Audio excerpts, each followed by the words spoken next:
My name is Arthur Pendleton. I am 68 years old, and I have spent the last 4 decades staring at the same gray cracks in this cold concrete wall. I am speaking to you directly from cell 402, where the air carries a perpetual scent of damp stone and cheap disinfectant, and where the sun only appears as a thin, pale blade cutting through the high bars.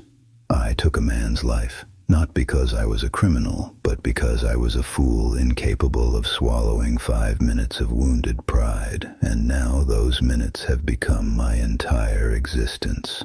You might believe you are different, that you have control over your temper, but I am here to show you how quickly the world you built can become an eternal cage. Listen closely, for I am the ghost of the man you could become. The sound of the heavy iron gate slamming at 6 in the evening is a noise that never gets softer, even after 40 years of hearing that vibration rip through my bones.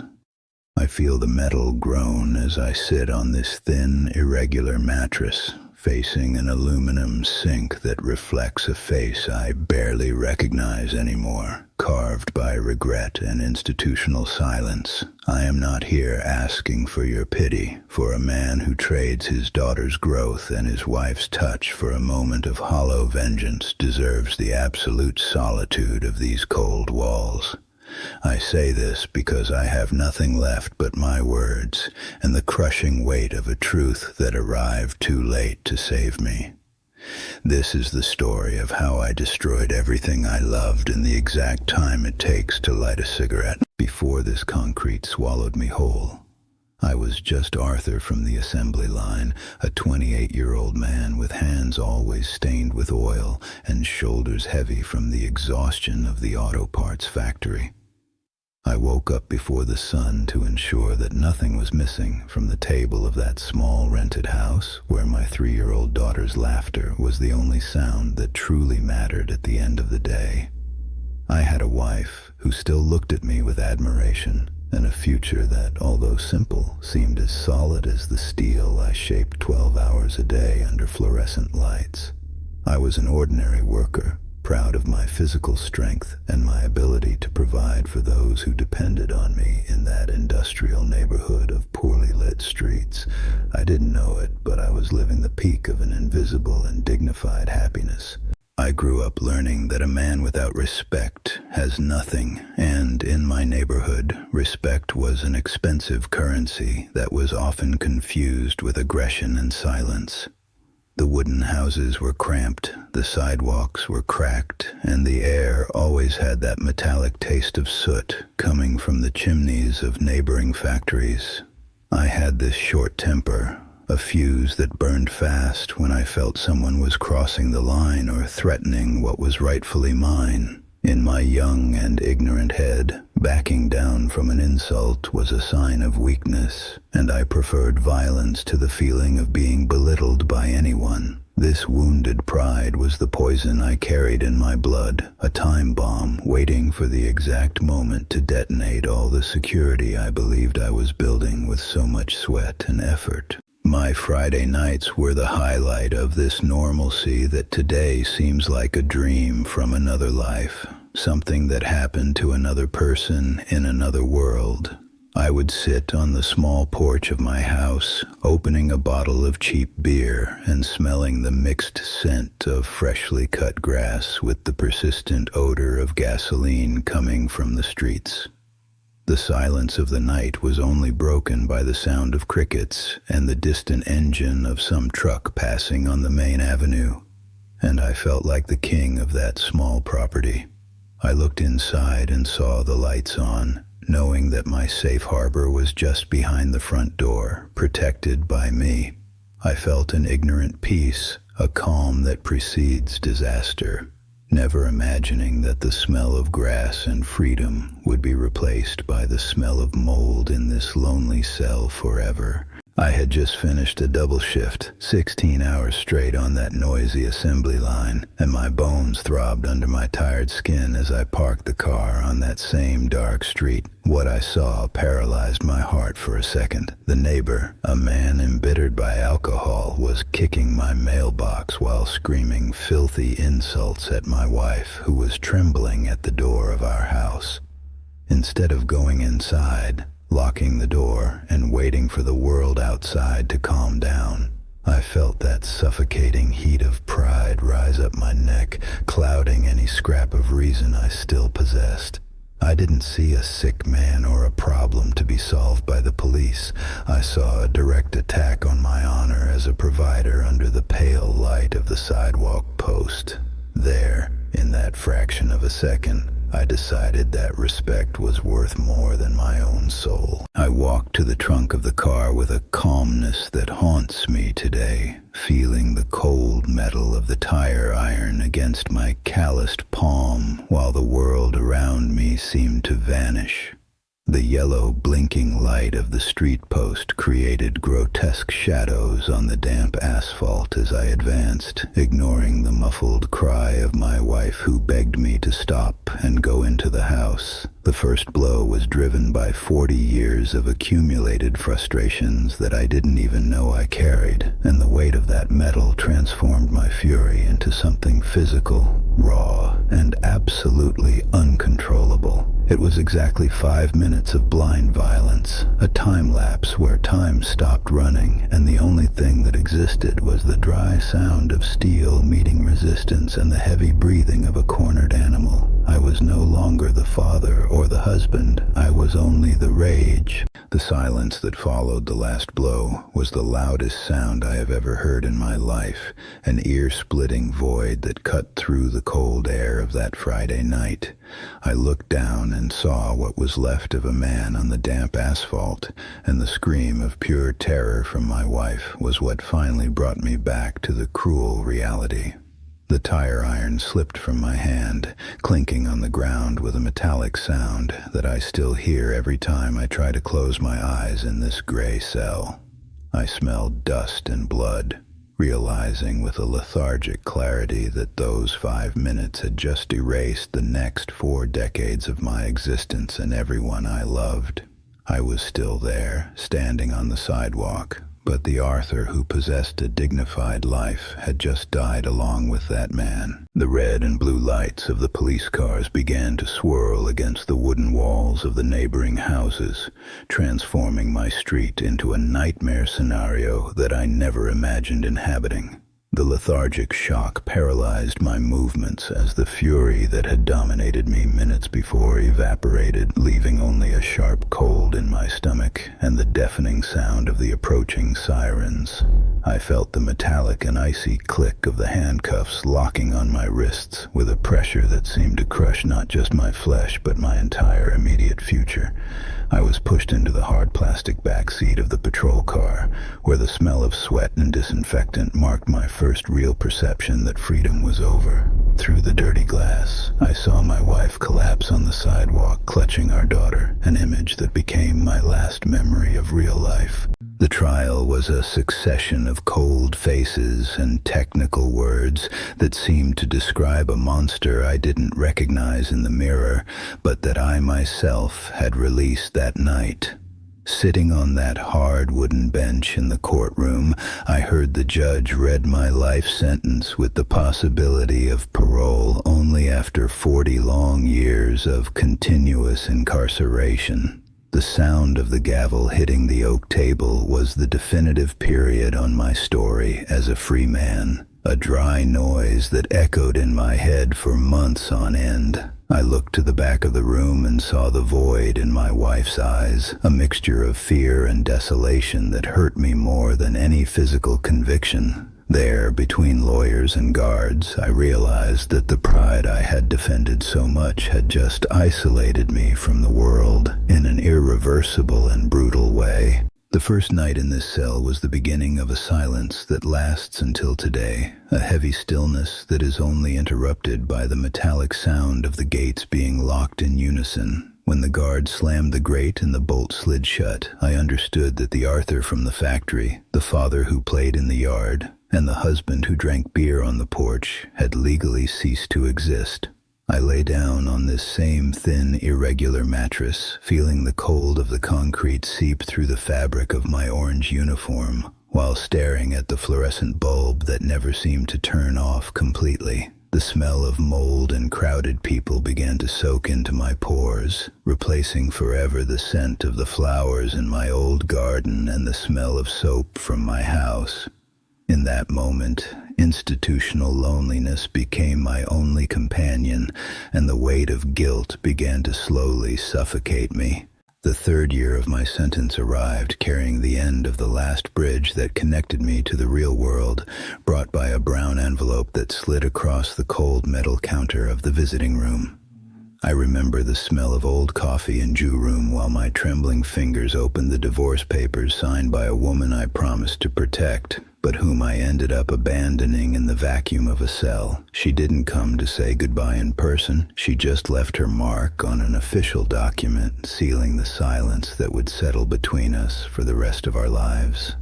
I looked at the pen attached by a chain and realized that the hope of going home was dying along with that destroyed marriage. At that moment, the world outside began to become a distant blur, a photograph fading under the relentless yellow light of this prison that now called me its own. The second decade of incarceration consumed what was left of my physical strength and my identity as Arthur the worker, replacing them with a crushing routine of counts and the noise of metal. I woke up every day to the shrill sound of the siren, feeling the chronic smell of moisture that sprouts from the porous concrete walls and gets tangled in the rough sheets. The vitality of my 30s was traded for a slow transition into middle age behind bars, where each day is a carbon copy of the previous one, marked only by steel doors slamming in unison. I became an expert at reading the shadows that cross the hallway, learning to survive in the void of a time that doesn't move, just accumulates like dust on my tired shoulders. The prison was not just punishing me, it was slowly erasing me from the map of living beings. In the 25th year of prison, I was summoned to the impersonal room of the chaplain, a place where news rarely brings comfort, but rather the final weight of divine judgment. I received the news that my daughter, that 3-year-old girl I left on the sidewalk, had passed away in a car accident as a grown woman. The floor seemed to vanish beneath my feet as I held the official death notice, feeling a pain that no iron bar could contain or explain. She left without me being able to ask for forgiveness in person, without me being able to see her matured face or hear her voice one last time outside of a distorted memory.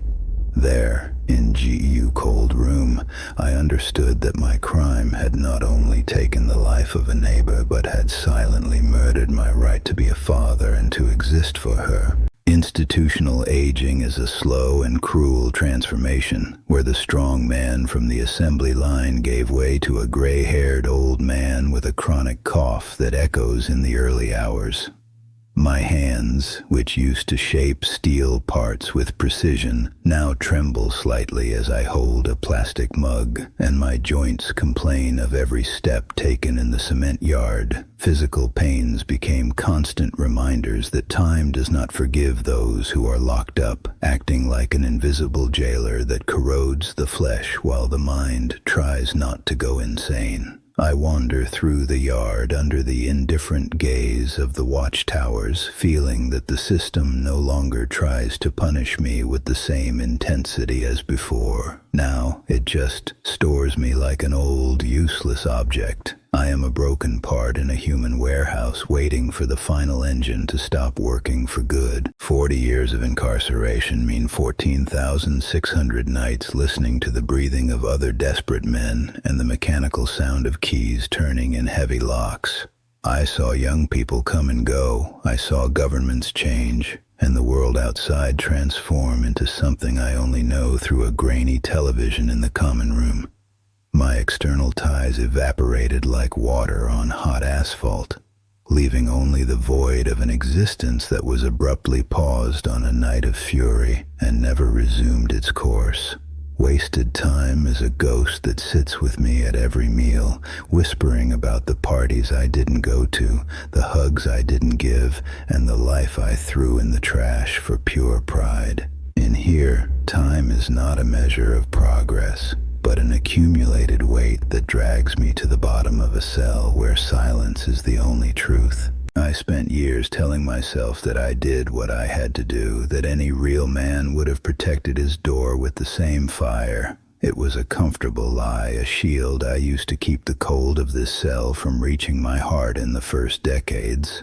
I called it honor, I called it duty, and I used those words to hide the blood on the asphalt and the scream of my wife that still echoes. But here, in the silence of the dawn, when the only sound is the metallic hum of the generator, that shield cracks under the weight of the truth.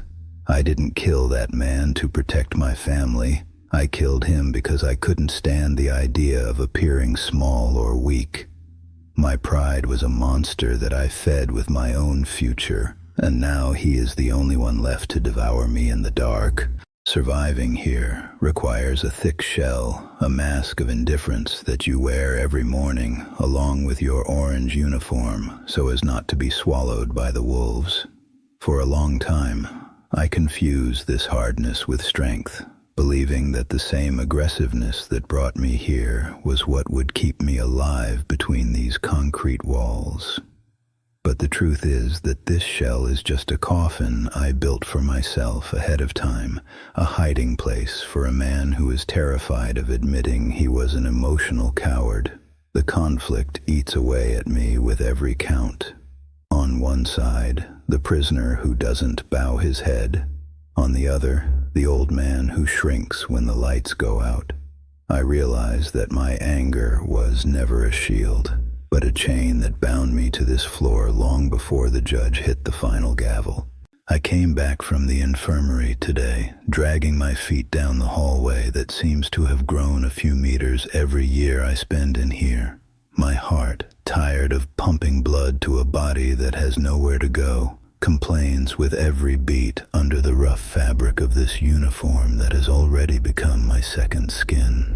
I sat on this concrete bed where the cold pierces the sheet and finds my bones, and I took out that faded and torn at the edges photograph that I keep as if it were a sacred treasure. It is the image of my little one at 3 years old, the only piece of light left from a world that I myself decided to set on fire that Friday night, in the dense silence of this dawn, cut only by a distant and muffled cough in the ward. The truth finally collapsed on me with the force of a silent and cruel avalanche. I stared at that yellowed paper and understood, for the first time with total clarity, the implacable and devastating mathematics of my mediocre existence. I traded my daughter's growth, the smell of my wife's hair, and the right to age with dignity for exactly 5 minutes of a false power that served no purpose. It was 5 minutes of blind fury in exchange for 14,600 nights of absolute isolation that corrodes the soul until nothing is left but shadows.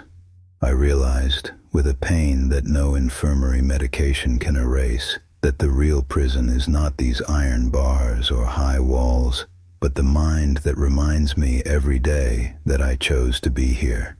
I built every inch of this hell with my own pride, and now I am the only prisoner of a crime that will never end. Anger is a bitter poison that you take every day expecting your enemy to die, but in the end, it is only your own life that silently drains down the sink. I learned here, between walls that never hear apologies and floors that never feel the heat of the sun, that blind pride protects absolutely nothing that is real. It only ravenously consumes everything you value most and leaves only a trail of ashes and silence behind. Every time you feel your blood boil because of a random insult, a sudden cutoff in traffic, or an inconvenient neighbor, remember that you are holding a heavy grenade with the pin already pulled. If you don't drop that weight immediately, it will explode in your hand and take your home, your family, and your eternal peace along with it. The world outside tries to convince you that you must be strong and implacable, that no one can step on your foot without getting a payback in kind, but that is the biggest lie a man can believe. True strength lies in being able to look at a cheap provocation and understand that it does not have the power to define who you are, while a violent reaction defines exactly where you are going. There is no real honor inside a cold, concrete cell, and there is no respect in the world worth the loss of watching your daughter grow up or feeling your wife's touch. I understood too late that a real man is the one who knows exactly when to back down to preserve the sacred future of those who depend on him. Swallow your pride now, because perpetual regret is much more painful and worse. I look at you now, perhaps sitting in the comfort of your home or holding your phone on the way to work, and I see someone who still has the luxury of choice in their hands. How many times have you felt that heat rise through your chest because someone disrespected you in traffic or because a crossword was said at home? You believe that striking back with force is a sign of masculinity, that showing your teeth is the only way to be respected.